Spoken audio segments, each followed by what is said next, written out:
ಸತಿ ತನ್ನ ಪ್ರಾಣ ತ್ಯಾಗ ಮಾಡಿ ಹಲವಾರು ವರ್ಷಗಳ ನಂತರ ರಾಜ ಹಿಮವಾನ್ ಮತ್ತು ಮೈನಾವತಿ ಅವರ ಪುತ್ರಿ ಪಾರ್ವತಿಯಾಗಿ ಪುನರ್ಜನ್ಮ ಪಡೆಯುತ್ತಾಳೆ.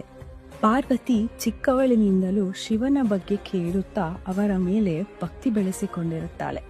ಯುವತಿಯಾದ ಮೇಲೆ ಪಾರ್ವತಿ ಶಿವನನ್ನು ಮದುವೆಯಾಗಬೇಕು ಅಂತ ನಿರ್ಧರಿಸಿ ಹಲವಾರು ವರ್ಷಗಳು ಶಿವನಿಗಾಗಿ ಒಂದೇ ಕಾಲಿನಲ್ಲಿ ನಿಂತು ಪಾರ್ವತಿ ಘೋರ ತಪಸ್ಸು ಮಾಡ್ತಾಳೆ.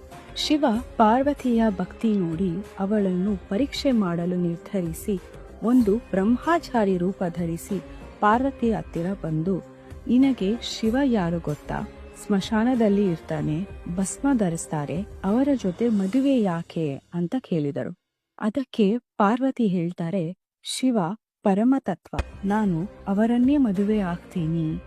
ಆಗ ಶಿವ ಪಾರ್ವತಿಯನ್ನು ಮೆಚ್ಚಿ ಶಿವ ತನ್ನ ನಿಜ ರೂಪದಲ್ಲಿ ಪ್ರತ್ಯಕ್ಷ ಆಗಿ ಪಾರ್ವತಿಯನ್ನು ಮದುವೆಯಾಗಲು ನಿರ್ಧರಿಸ್ತಾರೆ. ಆ ಮದುವೆ ದಿವ್ಯವಾಗಿತ್ತು.